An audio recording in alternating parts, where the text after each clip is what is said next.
Good morning. This is the Sunday session for September 16th. And we're going to have a little discussion. My name is Chuck Williams. I'm sitting in for Roy today, maybe for the last time.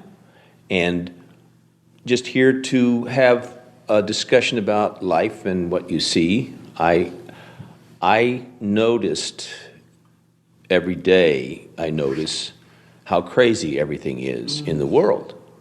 And how crazy things are all around me. And I kind of try to anchor myself in the reality of the dirt and the plants and things that are real and the food I eat. Although I do watch programs and dramatizations and things, I kind of lost my interest in fiction unless it has some real meaning behind it. It's not just entertainment. Because my soul is starving for meaning, because I look around and all I'm seeing is what I thought was meaningful isn't. Everything is being revealed as being something else. I mean, even with the Catholic Church, we find out this whole craziness with a hierarchy of a major religion in the world. And the ones that are supposed to be the most holy, some of them are terribly corrupted by life. Which shouldn't, I guess, be a surprise, but it is a surprise to me. And it's not just that religion, but lots of religions are full of it. And Christian religions, you see bishops and ministers in different Protestant religions start talking about things that they say are moral, and you scratch your head and say, I don't understand what's going on. That's not what morality is all about. It's actually going to lead to a chaos in society eventually. You can see it, because if you take away some of the standards that our forefathers have left us, because we're on the edge being a free democracy, the freedom can go into chaos very easily. And we're on this edge thinking, well, the freedom's worth risking going into chaos to have the freedom.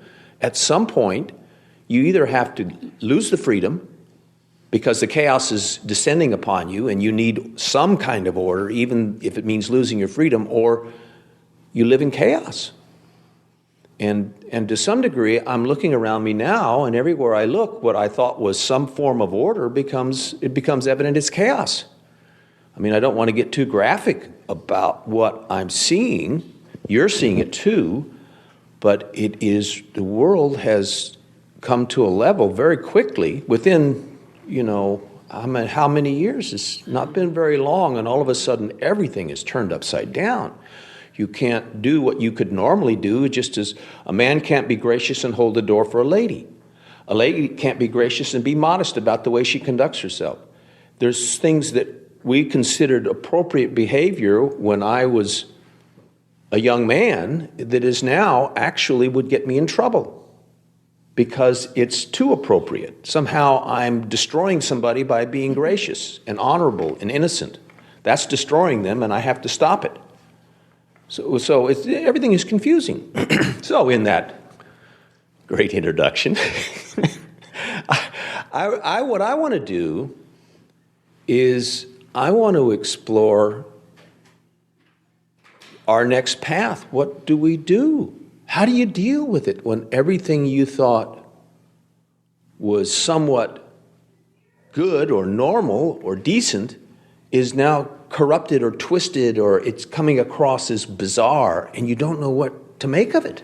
How do you deal with that? Anybody have a similar question in their mind? They're trying to deal with this. I'm not just talking about society in general, although that's obvious. I'm talking about more about your own life and what you see, how you see the things that sort of guided your life, the principles or ideas or the people that you took as this way or that way, and all of a sudden you're noticing a veil has been lifted and everything is different than you thought. And you say, am I getting crazy? Or you just have an extra glass of wine at night, or you do something to accommodate for what you're seeing. But the question is, are you seeing it? Is it real? And what do I do about it? Especially if you're getting older. I mean, if I was talking to an audience of 19-year-olds, they'd be looking at me like, what's wrong with this guy? Some of them. Because they're young and optimistic and into the world and everything. But when you get older, you begin to see the changes, and you're looking around and wondering, am I just out of it? What's going on? So, any comments? Yes. Yeah.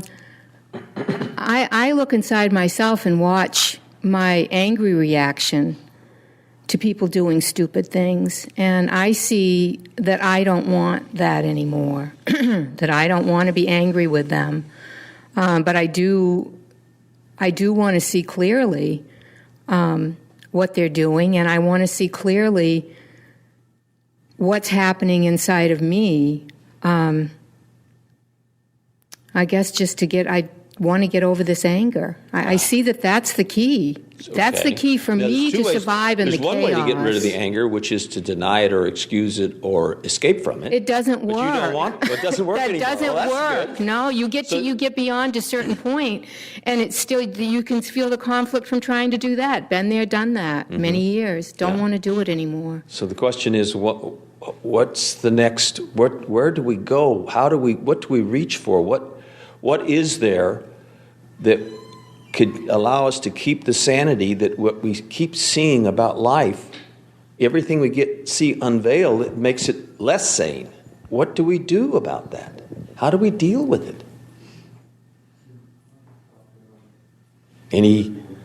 Sit still. I don't know. I mean, well, you're not always. So no, but I mean, it's not even. It's a metaphorical sitting still. Okay. It's like I could be talking with someone. I could be talking with you right now, and I don't particularly feel conflict right now. But say if I was out having a conversation with someone, and the only thing I know how to do now, because I can just feel that starting to come up. These people are crazy. I'm crazy, and all I know to do. When you see these people are crazy, what's the next thing that happens in you? Something in there reacts to it, like wants to tell them how stupid they are, like, something inside of me reacts to it. Even you got this, people think, I forgive them, I understand. Oh, well, yeah, I've done that too. It's a condescending way of dealing, but it's still judgment. Because it's one thing if you just see something and you see it, it's silly. It's like a little kid keeps asking for something they say they want, and they don't really want that. They're just saying it. It's easy to just, here, Jimmy, we'll try this. But it's not so easy when we're in life, because there's something in us that comes out of somewhere in us that wants to react to this craziness, to keep our sanity. Does that work? If you react, you sure? Yeah. A lot of people say it does. It doesn't. It's just like you talking is just bringing up, like, I'm really seeing how my intellect over the years, how I have made myself above other people. Like that condescending kind of thing, and that doesn't work either. That's not the answer to find. Well, how did you learn that didn't work? Because you learned it somehow. I still felt conflict. I just knew inside.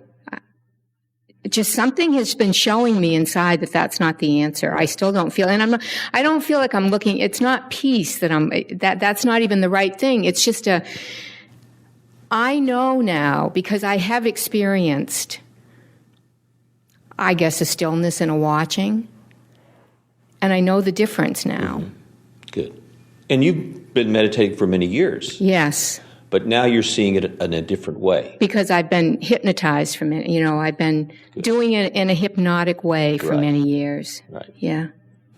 Actually, I years ago I realized at some point that Roy's instructions early on, and this is probably still in the books and stuff, about the meditation were contradictory. Because he says, overlook with kindness and patience, but be outspoken, but overlook with kindness and patience. And I realized at some point he's tricking us, because if we're outspoken, we can't have kindness and patience, because we're outspoken. And then if we try to make up for being outspoken with kindness and patience, it's the other end of the same thing. And so you're stuck in a quandary. What do I do? He said to do this. And what I would do is I would do both. And then at some point realize this isn't working. There's something wrong with it. Either he's wrong, that you can't be one or the other, or I'm doing it wrong. There's something wrong with the way I'm being kind and patient, and there's something wrong with the way I'm being outspoken. If you take the emotion out of it, it works. But how do you take the emotion out of it? How does that happen? Is there a switch somewhere? The emotion has to be dealt with before you engage in the conversation. That's the enemy for both of you. But that's the question, one that how? keeps That's my question. looking at it, just looking at it when it comes up and knowing that that's going to color, no matter how perfect the words, the music is going to be lousy.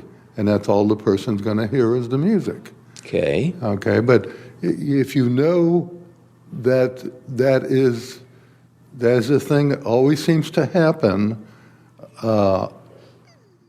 some part of you is drawn to realizing that emotion, no matter what the event, because it's happened before, and you see it's colored the communication. So you're looking at that first, and you're not going to sweet talk it, but it's not going to be a part of you when your mouth opens. Okay. So if it is a part of you, you can't open your mouth? Well, you're going to open up your mouth anyway. We all do it. Okay, you're going to blast somebody. Mm-hmm. Okay, but then you're going to walk away.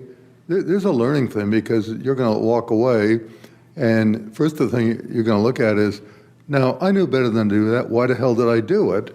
And then that's realizing of yourself you can do nothing. Mm-hmm. Okay, and then yearning for that to be there in your life as an intervention for both you and the person that you're talking to. And it's a long process. Yeah, it is. I've had the most painful shock of my life. Lately, I'm losing my wife. Mm-hmm. And I've given her a very sweet life, but all I can look at is every time I was angry with her, every time the music stunk. Okay, I don't care. And no matter what I've done, the compensators don't work. Because in the end, the mind dwells on the impatience. Yes. Okay? The mind dwells on when there could have been love, when there could have been... And you can't undo that. No, you can't, but it's so funny. It's not so funny. Ironic. Is that what you mean? It's ironic? It's like a tidal wave of emotion that rolls over you when you realize you're going to lose that person. And yeah, you try. You just roll, it's like you roll up your sleeves and really try to compensate even more by just being this super, super loving soul. But what if the loving soul has to say to you, the one who's passing away, wait a minute, wake up. You can't be phony. You pull that anger out of me every time by that phoniness, and I didn't realize it. Now I see the anger in me, and now you're going, can't you wake up? Is there a possibility? Because I had to do this to somebody. I didn't know they were going to die within 12 hours. And I had to see what I saw and said, oh, I'm not dealing with that craziness. And walk out. And then they called me on the phone and said, I just saw the face of God. Come and hold my hand. I didn't know that it would be true because there was no evidence they were going to die soon. Their vital signs were all fine. They were sick and going to die, but not then. And I said, no, I'm not going to come down there. I'll talk to you all you want on the phone, but I'm not coming down there. I don't know why I said it. That was the last time I ever spoke to that person. She died the next morning, and they called me. My point is, when you go to face God, nobody can hold your hand. And the one who's holding your hand is keeping you from facing the truth about your life. And if the one who's holding your hand is doing that to make up for all their indiscretions, that's not good for either person. Because in the end, we have to face reality, the reality of our Maker, alone. And the whole point of life is to bring us to that point, to have everything uprooted, have everything pulling us apart so that we can see the reality, because he's inside. His reality is inside and will dawn on us if we're willing to be led down that path and not go for this thing and that thing and all these crazy things. That emotion that is welling up in you now is a sign to you of things that were, it's not really a flaw. It's part of your nature. This is our nature. We're not made to be unemotional. If someone says they're unemotional, they have had to have their nature remade, because that's not human nature. You can't decide not to be emotional. You could decide to be 6'6" instead of 3'2". I mean, you could decide anything. Well, you could decide you're a man instead of a woman. I mean, to just say that's how bizarre it is. You can't decide, I'm going to do away with emotion. It's not doing me any good. There's no deciding. This is your nature. The only way that nature is going to change is if it's changed by some other force, because it certainly isn't going to be changed by you. And all we can see is that nature and how much it has, how buried, how all-inclusive it is in us, the emotional nature. I've noticed recently some very rational people talking about how you have to overcome emotion. And I realized at some point, listening or reading, that their rationality is a compensation for all the emotion. It's all hidden in there. They haven't overcome anything. They're in denial that we are an emotional being. And that's part of our heritage. And there's I could talk about that, but that's kind of philosophical. I don't really like philosophy that much. I guess even that my wife and I are very, very old, I've sort of been in a state of denial that only other people die or they get sick. And my wife's very youthful, very pretty lady, and especially Alzheimer's, I never connected that particular person could have that. I mean, talk about living a million miles from reality. And then when all of it hit, and it hit in many ways, I was very ill-prepared, very, very ill-prepared emotionally. And all I'm just saying is I'm an emotional wreck right now. Mm-hmm. And I just don't want to lose her. But may I suggest this? Because we marry, one of the reasons why we justify marriage, other than just being an animal thing, is that we want to grow with another spirit together and see a better life, and maybe have children too. But the whole idea is that I've found somebody that I want to spend my life with, and I want to grow with this person. And hopefully they'll help me grow, and they'll grow, and we'll have a prosperous life together, and we'll do good, and our children will prosper, and so on and so forth. But it doesn't always work that way. But still, that's our justification for this commitment to another person. I think that's a beautiful concept.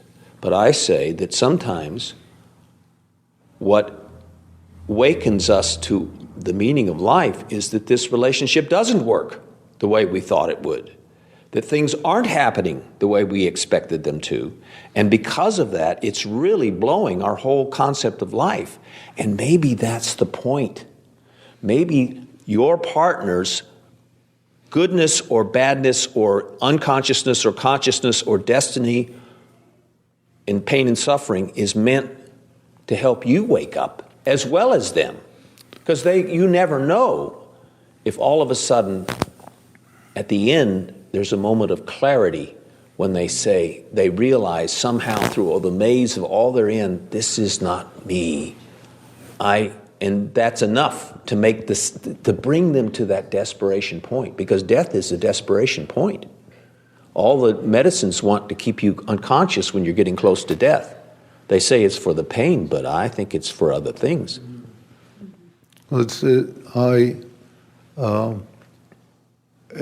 I've been with this lady for 60 years, and I'd say half of it, I was the most selfish person you could possibly be, not loving, not caring, using to get a feeling. And I think God brought her into my life to wake me up. To show you that part of your nature. Oh, yes. Oh, yes. And I seem to, when I did wake up and I started to do things properly, it's funny now, the mind only dwells on the first part of the relationship, the part when I was out of control. But really, that's all spent. And the fact is, all of our lives, it's okay if 90% of your life is crazy and foolish, if at the end you reach a point where you're not that way anymore. But if that part haunts you, whatever you're doing to not be that way is not working right. There's something flawed in that way. If I was always really nice and went along with everybody all my life, and I realized at some point, this isn't working. I just see everything is destroyed. I feel bad. Now I was nice to this guy, and he went and did this to his kids, and I could see all the results. And so I said, well, I'm not going to be that way anymore. I'm going to be in everybody's face. Is that going to solve my problem? Am I driven by what I did before to make me be something, or is the problem that I think I can come up with a change in my nature that will make me better? Maybe the problem is I think I have more responsibility or more control than I really do. Maybe the most powerful force in the universe that keeps everything ticking millisecond by millisecond is there to show you you can't do a damn thing without screwing it up unless I'm guiding you. But he's not going to show you in that way. The way he shows you is the more you're willing to see the truth about yourself, the more his presence comes in to show you more. But his presence is a non-word thing. It's a presence. And if you let that presence in, it will cause part of your nature to be humiliated and put down, and another part of your nature to begin to breathe again. And this is a magical, spiritual, physical condition. So it's what it is all you feel, all you see is what is real, but you're not analyzing it. It's like, I hate to say this, because nobody can get back there. It's like being a child in the crib. And the child in the crib has a sense of justice. A baby has a sense of justice. Nobody taught him about the 10 Commandments. Nobody taught him anything. The baby's 2 weeks old, 4 weeks old, has a sense of justice. And when injustice is done, the baby reacts violently sometimes. But he senses injustice. Why is that we're born with a sense of injustice? And we lose that because our emotional being reacts in this way we do. We lose that presence that brings that sense of injustice or justice. We lose that. We are meant to go back to that state. And the only way you can be brought back to that state is if you're willing to let the life you've built be deconstructed. God will actually deconstruct your life by letting everything you believed in falsely, he'll show you the falseness of it, and you can either hate that or fix it or just see it. And if you see it, he will lead you to more and more and more and more to see, and you become more and more helpless in his moving you.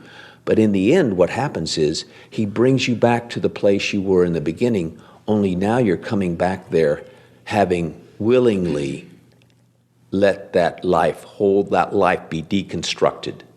And he will deconstruct it in ways you cannot imagine. It's not a word thing. You will feel lost much of the time. Maybe this is so strong. Maybe this is the turning point for me to go back. It could be. It could be that your wife has brought you to this, your relationship with your wife, not so much your wife, because she has her own life to live, and her relationship with you and the craziness in you, because she married you. She married that craziness for whatever reason. And that whole thing may be meant to bring you to this point. The whole question is, do you still believe that you can't change yourself? Or you can change yourself, I should say. I know. I have known for a long time. I really have known of myself I can do nothing. I've accepted that. I've accepted that something made a home in me when I was a little boy. The trauma was so great, I can still remember the events that led up to it. I know that, I call it my controller, has used me in the most selfish fashion. I've accepted the reality that I used to think that I was the cat's meow in everybody's life, and I know that I was a destroyer. I was not a Christian soldier, but somebody that just kept tempting or reinforcing other people's wrongness. I've done this a long time, and I guess I see extremes in myself. Sometimes I think the tenderness might be an artificial something that I do for that thing that's made a home in me. And maybe this is why it's all come home now, because the focus point of that so-called goodness has been my wife. I sort of made her into a Jewish American princess. And but then the devil in me pops out every now and then. There's a crack in the veneer that shows itself, and then I just roll up my sleeves and try to do it over, do it better. Yeah. It doesn't work. It doesn't work. You're seeing it doesn't work. It doesn't work. And now, it's like because of this event, I'm running out of time. My little game is up. Well, let me add something.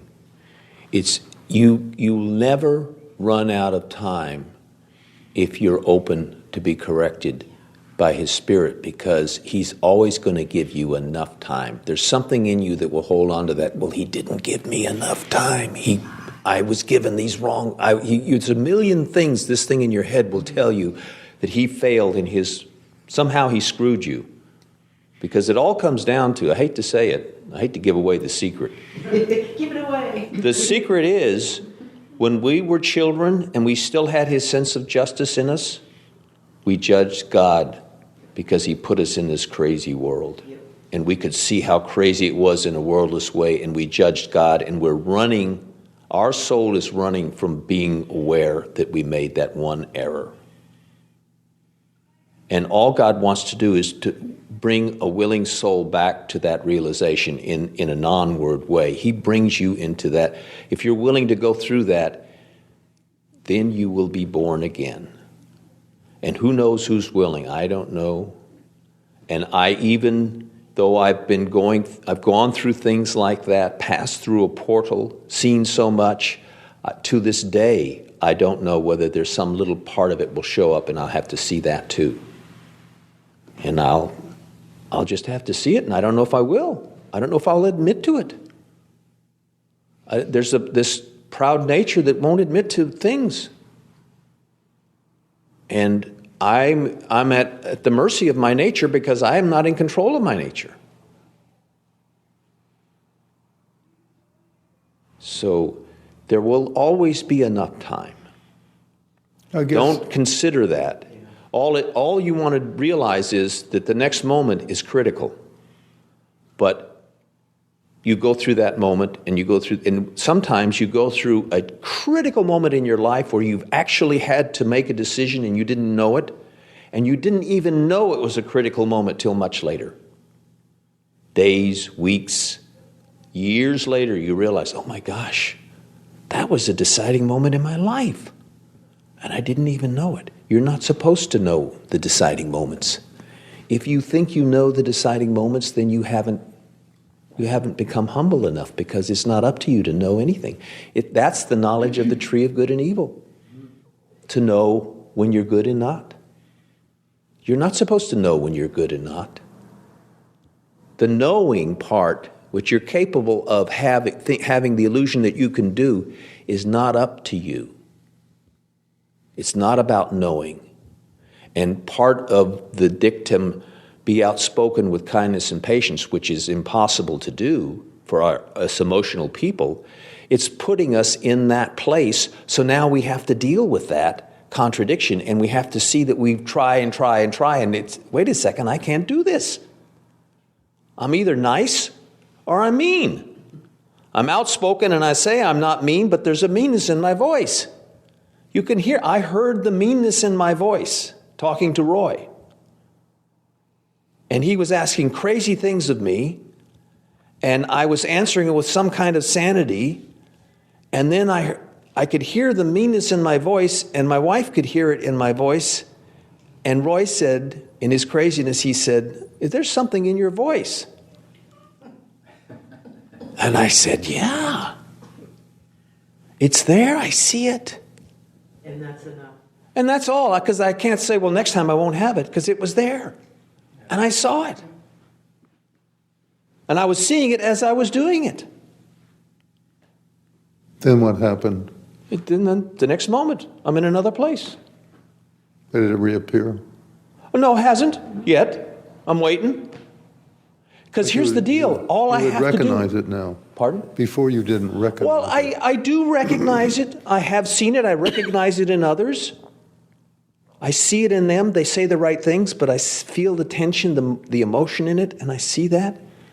But that's not... It's not the same as you being subject to it. Because I'm telling you, this is your nature. Your nature is to be emotional. And if you're going to remake your nature, you're a pretty good guy. You got a lot of power here. You can remake your nature. An animal does not have conflict by being emotional. There's no conflict with an animal. An animal adjusts. One animal's out in the wild, you take his young and you bring it in and put it in a cage and do all kinds of things, or put it in there's a million things. We change the whole environment. The animal still acts based on its emotional and intellectual capacity. It's a deer here and a deer there, but this deer looks totally different than that deer. And this deer acts different than that deer, but they're still emotional. They're not conflicted, that they're not acting like a deer. Well, I think... A deer should run from humans. You got a little deer you raised, and the deer loves you and hangs around and rubs against you and everything. Now that's not acting like a deer, but it really is acting like a deer. It's just a different environment. I'm telling you, animals do not feel conflict by being emotional. That's how they live. We feel conflict. That's why we get so old and ugly and diseased and everything. And animals, for the most part, they get old and die or weak, and they get eaten by something else, and that's the way it is. It's no big crisis. But for us, it is a big crisis because we are emotional. We're not meant to be emotional. How we find that other way, because we cannot do it ourselves. We can't recreate ourselves. This is our nature, an emotional human being. Intellectual, emotional, but we have a soul that came from a father, not from our father or our mother. Our soul came from another place. Our soul had that identity written in it. Our soul is meant to go back to that if we're willing. If we're not willing, if our body is too proud and too emotional and too this and too that, it cannot get there. But I've seen people you would never think would come to the moment of realization, and you suspect they did. And I've seen people you thought were close all the time and never got there, because in the end they were just wicked. And that's what happened. So you can't tell. What I'm doing now, though, I'm like rolling up my sleeves and throwing my whole being into just telling her over and over how much I love her. Yeah, but that's silly. Because if you love her, you don't have to tell her. I know. If you love a child in the crib, and you've somehow have overcome the impatience and anxiety and emotion of human beings, which is pretty unusual, but if that were the case, you wouldn't have to tell the child. I always give the example of a guy who never got married, who never had children, who was an instructor at a school, and he, in his free time, he would go to the hospital and he would volunteer in the in the child care unit where they had children who were in the hospital who were sick. They were preemies. And he would volunteer, and the nurses would have him take up the little baby that was crying and screaming because it was so miserable in its condition, and the babies would immediately become quiet. And he would just walk around holding the baby, and the baby would just be as calm. They hadn't seen the baby like this in weeks, and unless they were just so exhausted they were asleep. And the baby was, and they said, I can't believe this guy. And he doesn't know what he's doing. He just does it because it's nice. And somehow they recognize the spirit in this man. And it puts their soul at ease and all the pain and suffering.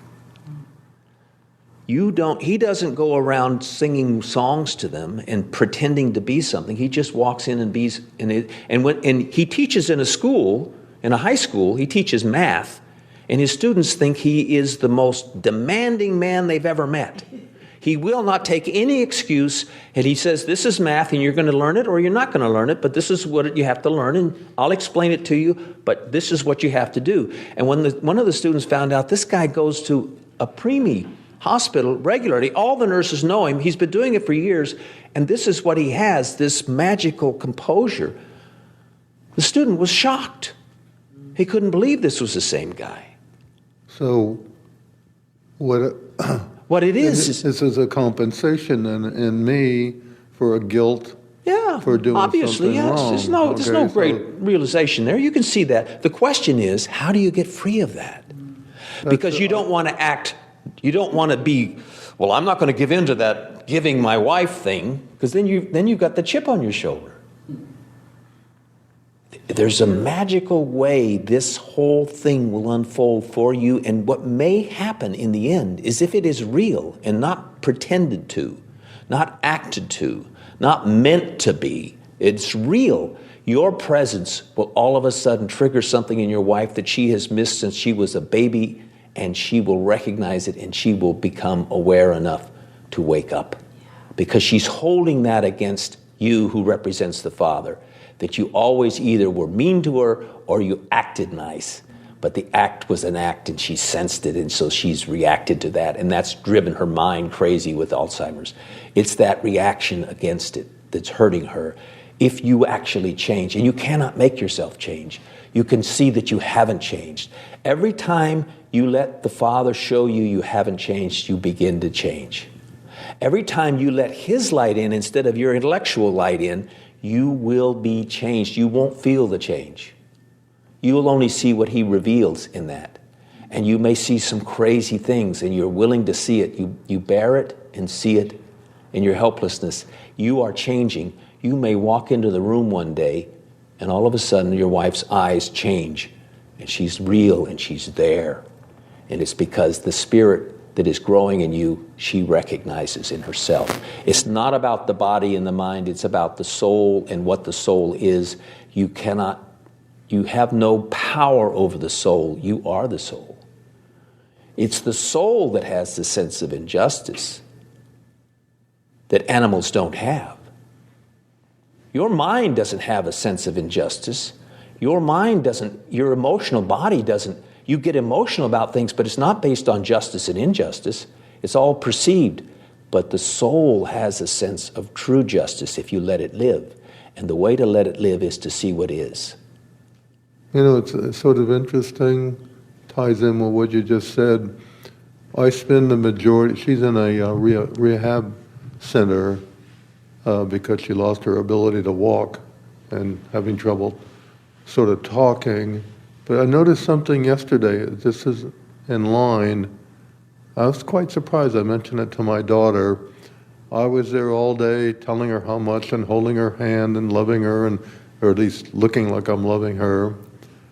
And my daughter, who's not emotional about this at all, she comes over, and the moment she walks in the room, my wife is a different person. Wow. There it is. Yeah.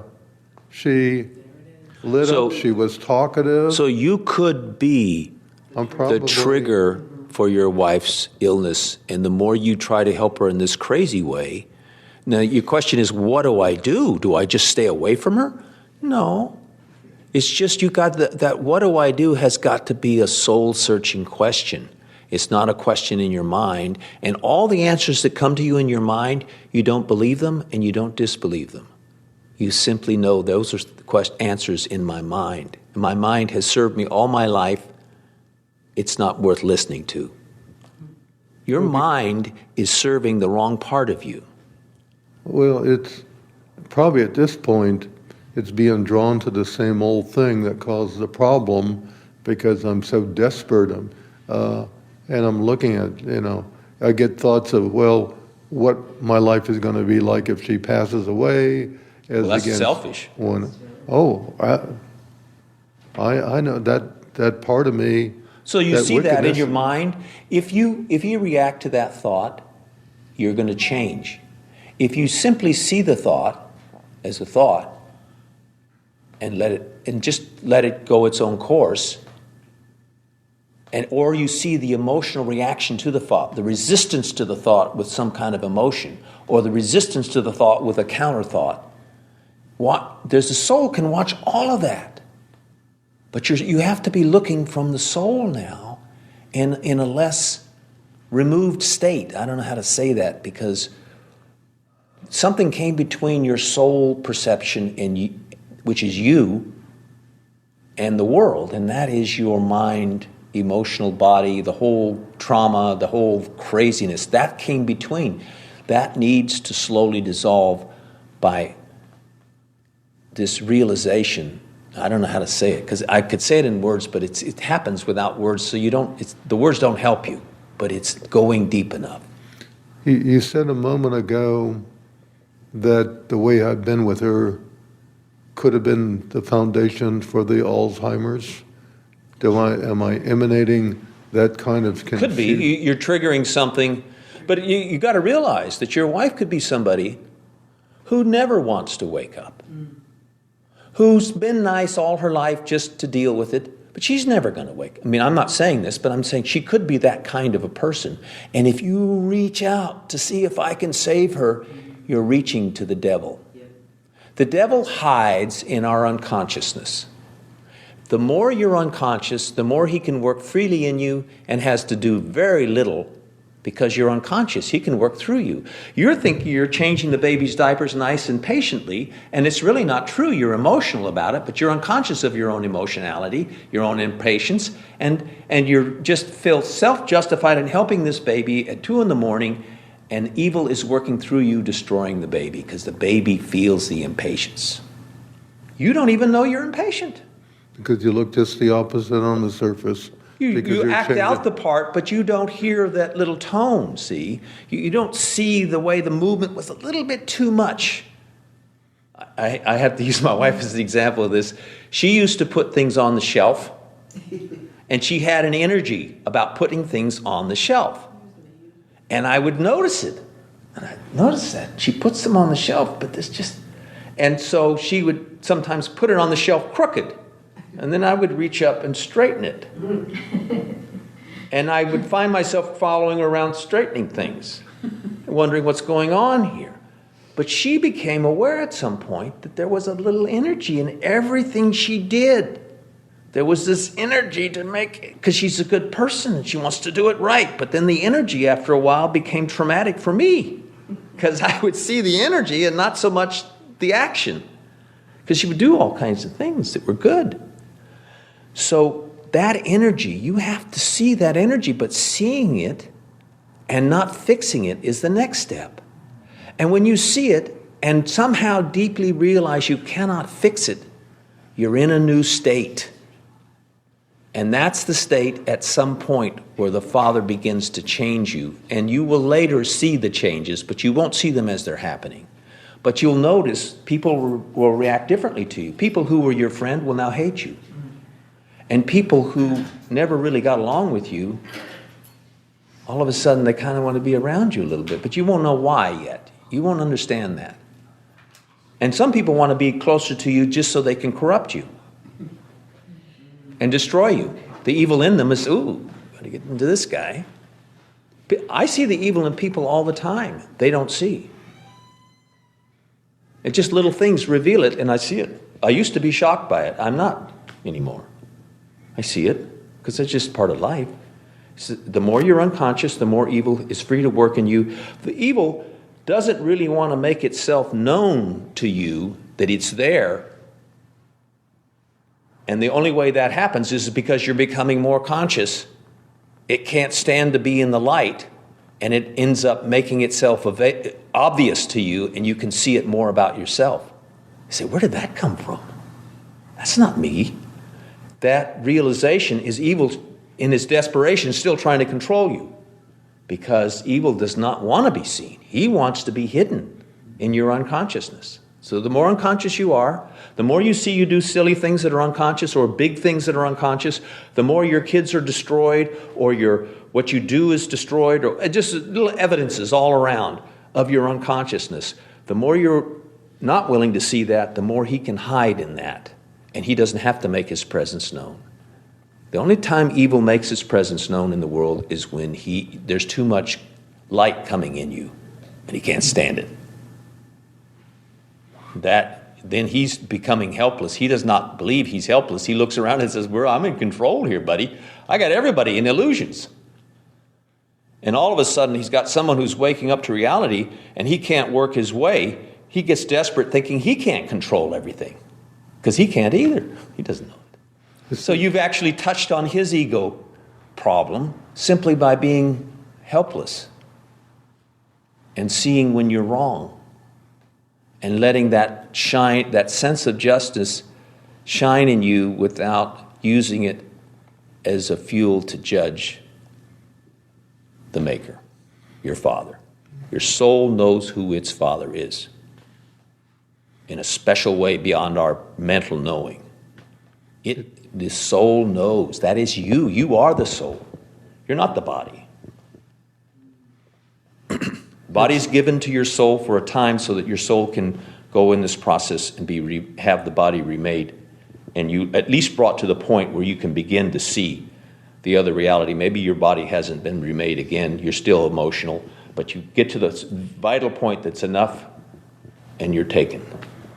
And maybe there's some homework to do later. Who knows? I always think that when life ends, for the person who wants to see reality, even if they only realize it in the last 3 hours, they want to see what is. They're in the face of God, and they want to see, even if it's that late, for eternity, they will live in a reality where there are no excuses, and that will become heaven for them. Would you say that again? You cannot hide in the excuses anymore. But they've changed over so that they finally see, I can't, this is wrong.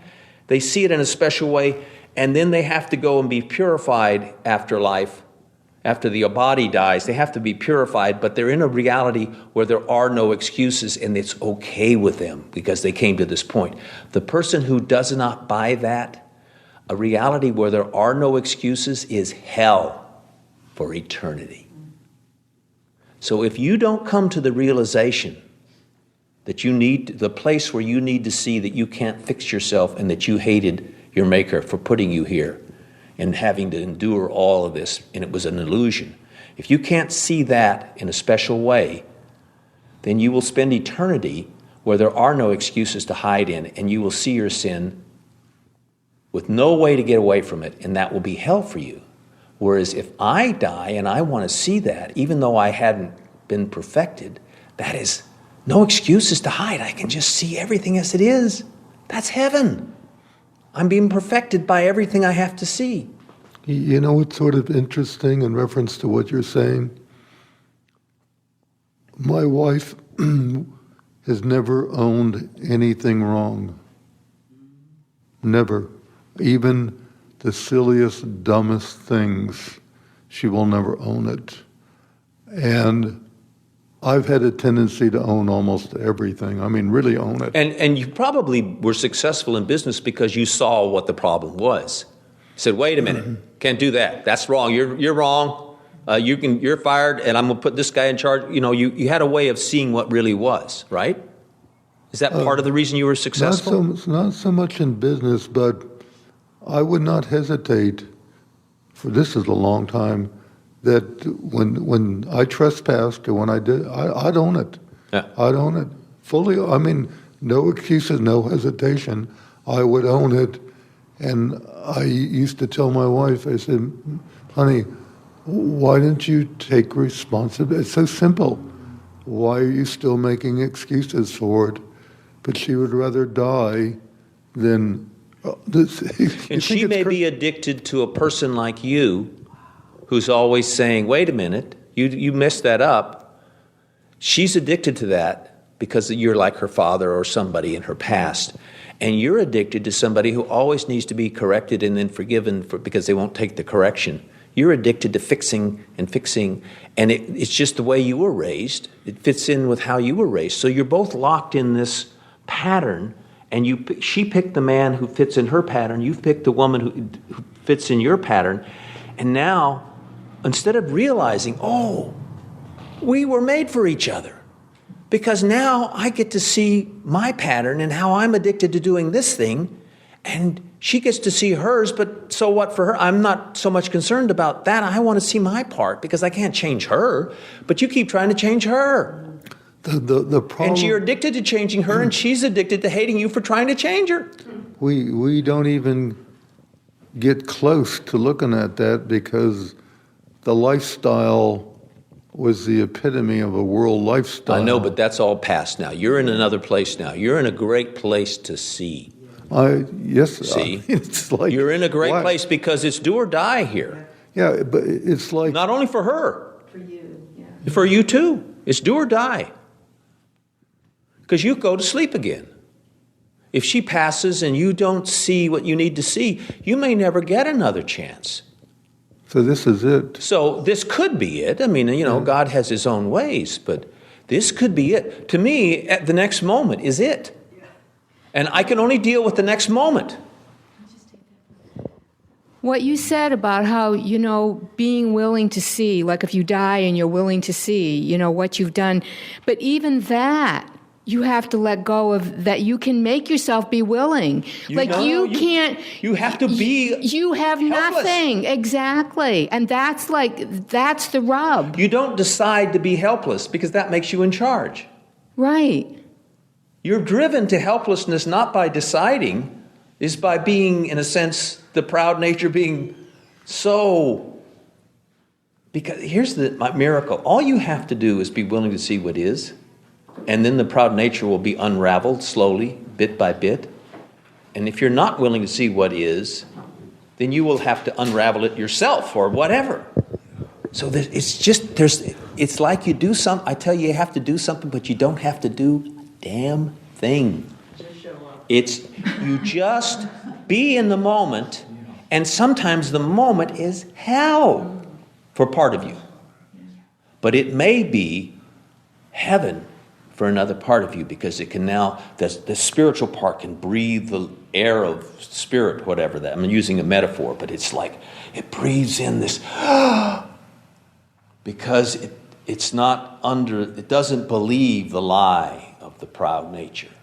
Well, my life has been a lie, and it's being shattered to pieces right now. Right, but I don't see, because you're dealing with her the way you are, I don't see that it's a complete shattering. I see you still believing you can fix it by being nice. No, that's the niceness. You were telling me you kept trying to be nice to her all the time, tell her how much you love her, but that's like you're still running it. What was that? You said even yesterday when you were there, like you just wanted, if I understand what you said, like yesterday you wanted her to know how much you loved her and you were sitting there with her and everything. Oh yeah, kissing her and holding her. Yeah, so that even if you can't help yourself doing that, I mean, that's what it sounds like to me, like you can't even help that you're doing that. Oh, I desperately just do it over and over and over, almost drown her in it. And do you see, but are you seeing during that time that That's it's not useless what you're doing? Yeah. But you can't not do it. I mean, that. What you need to see, what she's saying is you need to see your helplessness, the foolishness of what you're doing, but the helplessness to not, because you don't want to go the other way, because the only other way is to be remote. I'm doing it now. I'm realizing I'm doing it now, not for her sake, but to make myself feel good. And all you have to do is realize that.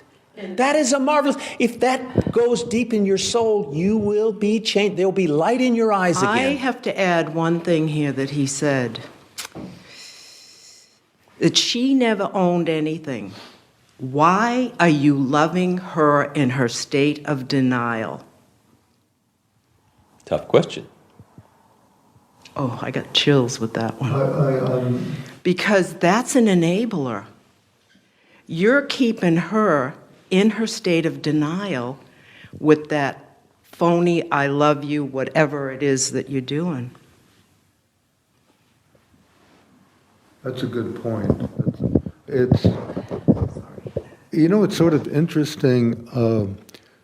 There's moments she has great clarity, and she's the self that I've always known, and then she goes into this looking, the staring into nothingness, and that was like I was telling you earlier. It was so strange because when my daughter walked into the room, all of a sudden she was in reality. She'd been all day long with me, like staring out, and the sun. I took her outside. The sun feels warm, or something like that. But when my daughter walked in the room, she engaged in communication with her, and it's just like I backed off. I said nothing. I was watching this, and my daughter's completely unemotional about this. I'm the one that appears to be falling apart. And it might be a whole show to make me feel good because I watched the thoughts about after she dies, I could do this, and this, okay, because I have money and I'm fairly attractive and I could go cruising, go partying, or whatever. I'm watching the thoughts go up and back. And so I'm probably very vulnerable right now for all of these thoughts to be bouncing off my stupid head. Is that making any sense? Well, someone wants to comment. I'm kind of out of it.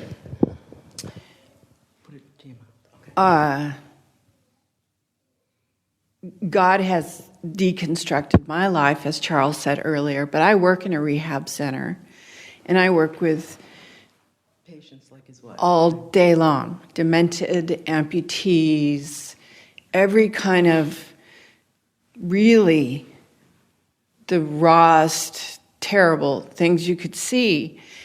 And I know that I have lived in a world like you, in that I've been involved in everybody else's stuff, and that my energy came from everybody else's stuff and what they were doing or what they weren't doing or how all of it. And so I'm slowly coming through that little bit at a time, and I ask myself a simple question, and you can, where is my energy coming from? And I have to be willing to let your wife go, because he is a jealous God. He is. God is a jealous God. He doesn't like want. that. I love it. I know they say he's a jealous guy. What it means What is... I mean is he wants to be first. Yep. And I have my father committed suicide. My mother died young, both of them. I have a schizophrenic sister, and there's nobody else. And I'm in that place with her. I've moved heaven and earth so that she got some care. But there's that same thing. But I see, like Charles said, even with her and relating to her, I question myself. It's really the anger about what's been done to her, and then I'm going to make up for that And that's just playing God all over again. I hope that kind of makes sense. It's this part of us that is, another word Roy has often talked about, is codependent. There's something, we are not responsible for everybody else. No, we're not responsible. So in the rehab center, and I know my nature has been what it is. And I know it, and I'm aware of it, and I see my judgment, and I say, I'm judging. And then I'm learning to just go, I see I'm judging. But the simplest things, if I just give a person their call light, if I just get them some water at the end of our session, I'm physical therapy, and then sometimes I just sit on the end of their bed, you'd be surprised how open people become. You're just there. Yeah, and I'm learning tiny bit at a time, but I see people like you all day long I see the whole family. The whole thing going all day long. My head is just pounding right now. Whoa. Weird. It just started. Ooh. No, it just... When you see people... It's true. Oh, my God. It's exposing the truth. My head is just going to explode. No, it You're isn't. not. Wow. That's good. Ooh. Pain. Oh, God. That is pain. Oh. Just have that sense of humor. Yeah. Wow.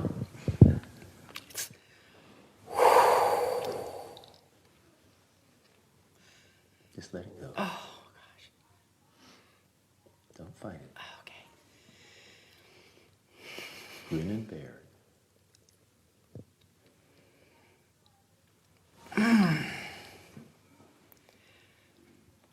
It's your brain. Oh, gosh. Wow. It's okay. I'm okay. It's like the absolute worst migraine you could ever imagine.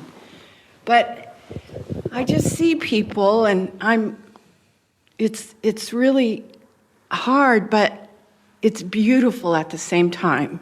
Can I ask you a question? Because I get to see myself, I get to see my judgment, and I get to see I can't help anybody. That's the truth. Oh, my head. Sorry. Oh, God, my head. And I'm okay. It's just, oh, God. It's where you lived for so long. Oh. And anyway. Give it to somebody else. Oh, sorry. I've never experienced anything like this before. Honest. Oh, God. It's good.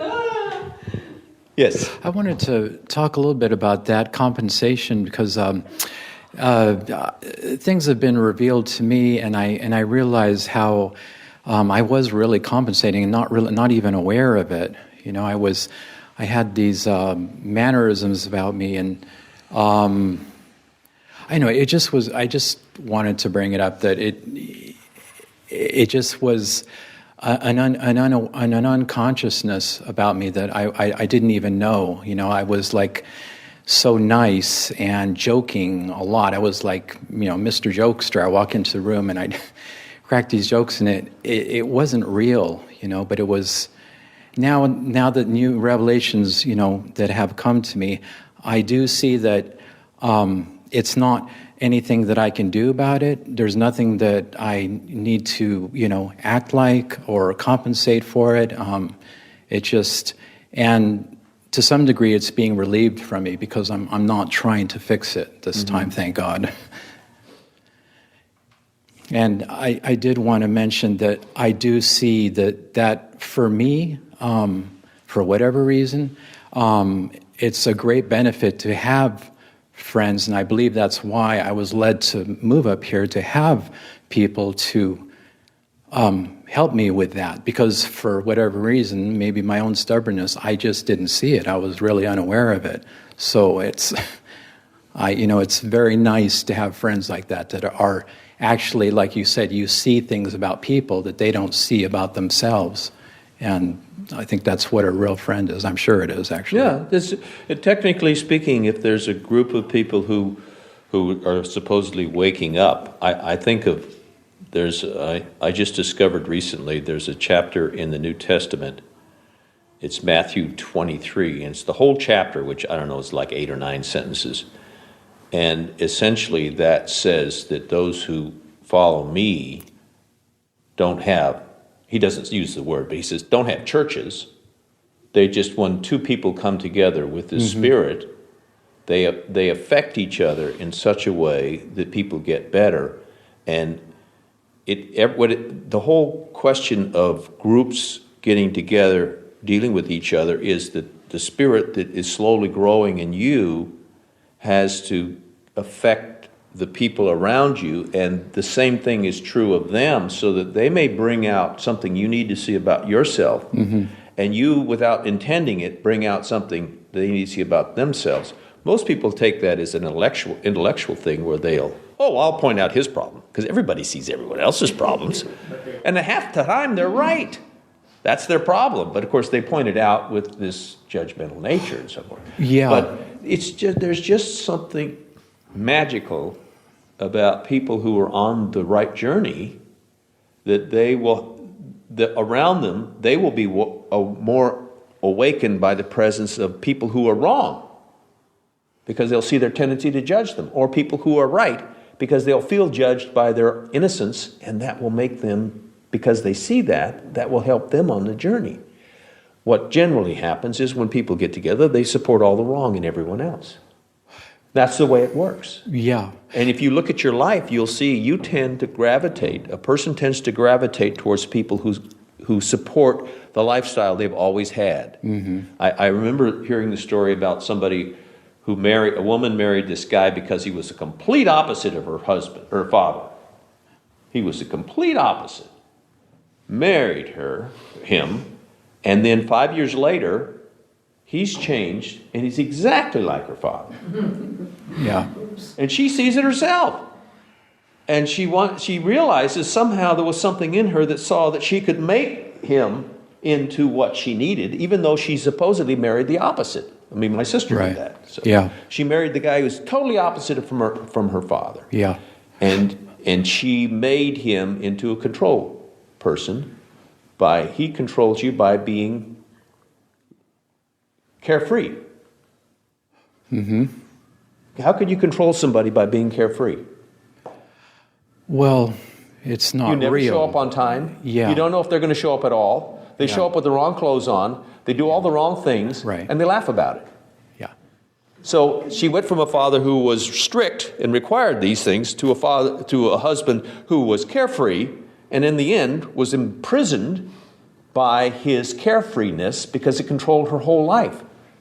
She would have to plan months ahead to get him to do something she wanted him to do without letting him know she wanted him to do it, because he was so carefree that he would obviously short-circuit everything. So isn't that interesting? We always do that. We pick people who are exactly like our trauma or who are the opposite of our trauma, and we make them into that. Oh, I married my mom, and I was oblivious of it at the time. And I was warned, but it was a very good learning experience. But also a big compensation that I have done that now I'm seeing, letting it go, is I'd get these ideas that sound spiritual in my head, but they tend to be words, and I'll put them in social media. I'll post them on my Facebook, and I got all these big enlightened things, but they're not coming from the right source, and that was a compensation also. Yeah. And all you can do is you notice the patterns. It doesn't take a great intellect to do that, because psychiatrists notice these, and they're not always that great. But they notice the patterns. They're pretty obvious. The question is, how do I get free? Because everybody has a solution to these craziness, tendency to craziness. Everyone has a solution, but how many of them really work? I don't know. But I know that I keep seeing through every option I've given as a solution. I see it. Eventually I see some flaw in it. Somehow it pulls on part of my nature that is not what I don't feel right. For some reason I've been blessed with this thing where throughout my life, the realization comes to me, that's not me. I do not know where that comes from. I'm doing everything right the way everyone says. They're giving me awards and telling me I'm wonderful, and somehow this thing comes in my head. That's not you. That's not how you are, and I don't know where that comes from. I think everybody should be conscious enough that that part of our nature kicks in, and we see something about what we do that is really nice, but we see there's some energy, there's something about it, and it's secretly some voice, some realization comes to you, that's not you. Because it's not just the words, it's somehow a power, but I don't know what the hell it means, because when it started happening to me, I couldn't figure out. I thought this was me. I was doing everything right. I was getting all the awards. And I walked away, and then I started doing something else, and it said, that's not you. And I walked away, and I kept, all my life I have left things when I'm successful because somehow it was turning a part of my nature, and I realized that's not me, but I don't know where it came from. I don't know what caused it. There's this, and I believe it's the Father working in you, leading you, and it's a whisper, it's not a demand. Mm-hmm. Most of us are addicted to the demand, so they're going to make God really demand that we stop. And he bops us on the head or puts us in a car accident or throws us off a cliff, and then we say, oh, maybe I better stop this lifestyle. It's not too good. Or why did you do that? Well, the whole deal is we're trying to drive God, and then when we blame him because he caused us all the suffering. I mean, we lose an arm, we lose a leg, we lose a husband or a wife or a child, and we blame God for it. And he, in my opinion, the primary force of everything is really very gentle. Yeah. Unless you don't listen. And then he gets a little bit more powerful and a little bit more powerful. If you're the kind of person who can listen to the subtle inconsistencies of life and you wonder about it, you see it and you wonder. You have to give up doing. You have to start wondering. And you're wondering and you're lost. And you're wondering and you're lost. And what happens is he can lead you if you're wondering and you're lost. He cannot lead you. He will try. He will knock you in the head a few times and knock you off your high horse and do things to get you to wake up, but it doesn't. For some people it works, but a lot of people it doesn't. So some people, that's what they need, and they say, thank God he did that. Thank you. Hey, Yes, sir. About 3 weeks ago, I had a slap up the head, and it woke me up. I had all this thinking that I was, the cat's meow. So You look like the cat's meow. I mean, all You wear the best clothes. What's the story? well, it's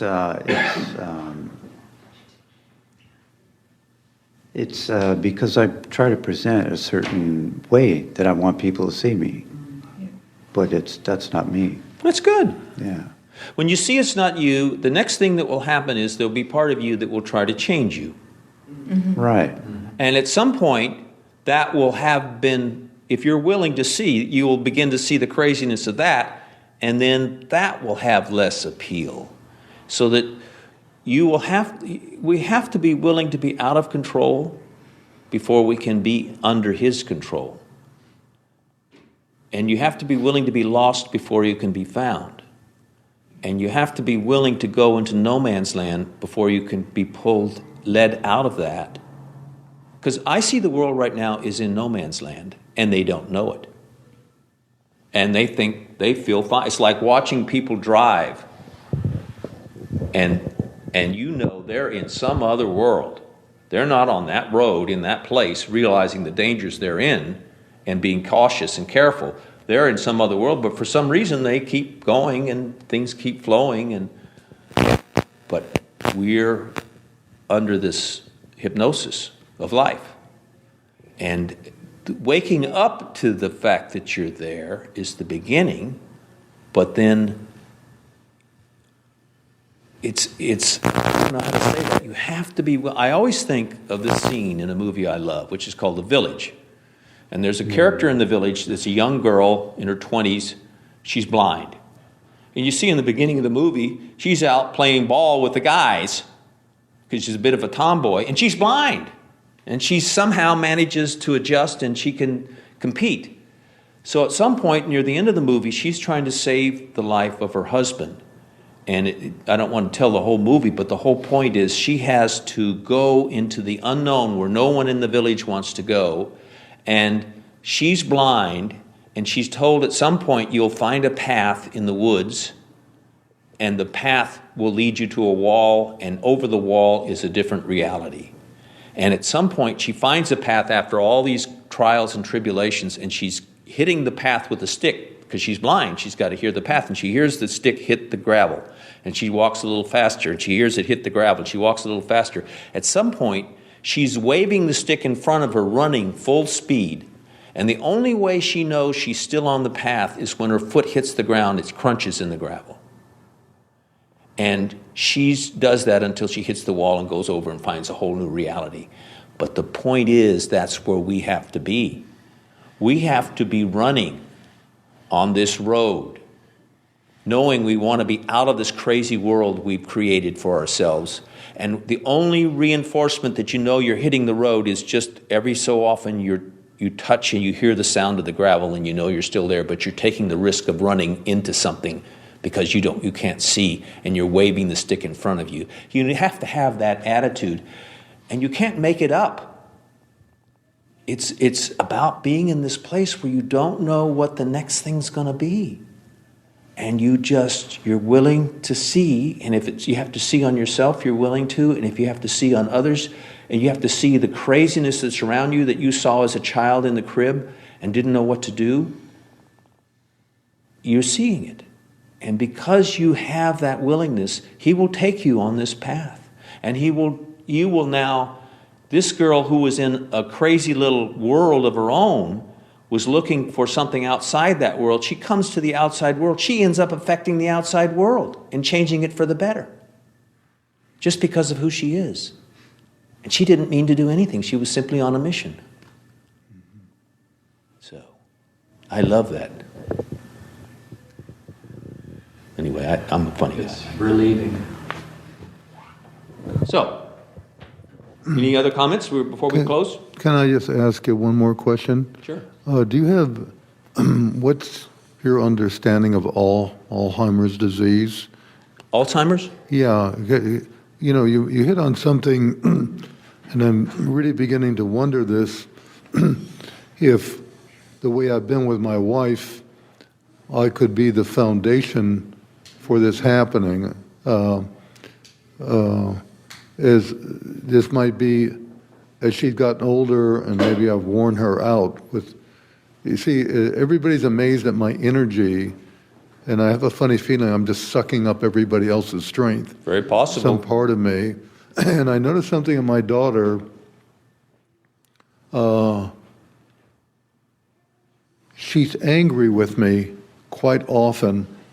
And basically, she's a sweet person, but there's something in me that she's been trying to get me to see, and I'm blindsided.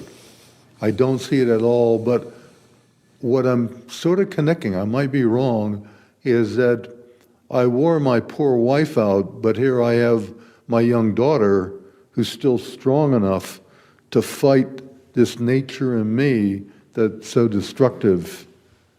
Am I making any sense? It'll kill your daughter, and it may kill her much quicker if she tries to fight your nature. Yeah, I can see she has moments of being sweet with me because I am her dad, and then I'm doing something that I can't see that gets her so upset with me.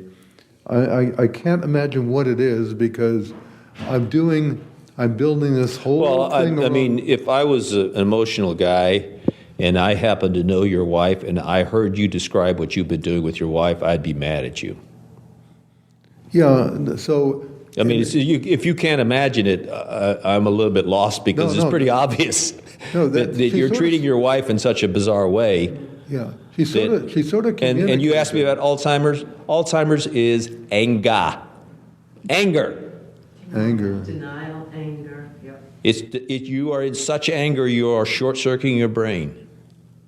Yeah, the electrical impulses actually stop in the brain. Yeah. And become. It's short-circuited. And they plaque.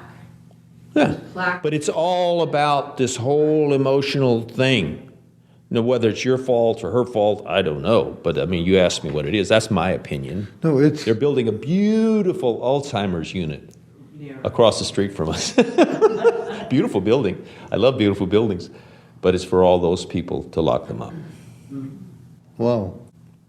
We hold the Sunday sessions every Sunday at the new foundation. You can check our website to find out how to get there. This is for the Foundation of Human Understanding. If you wish to make donations, you can go to fhu.com and follow the instructions and hope that you have a better life than you have had in the past and that you go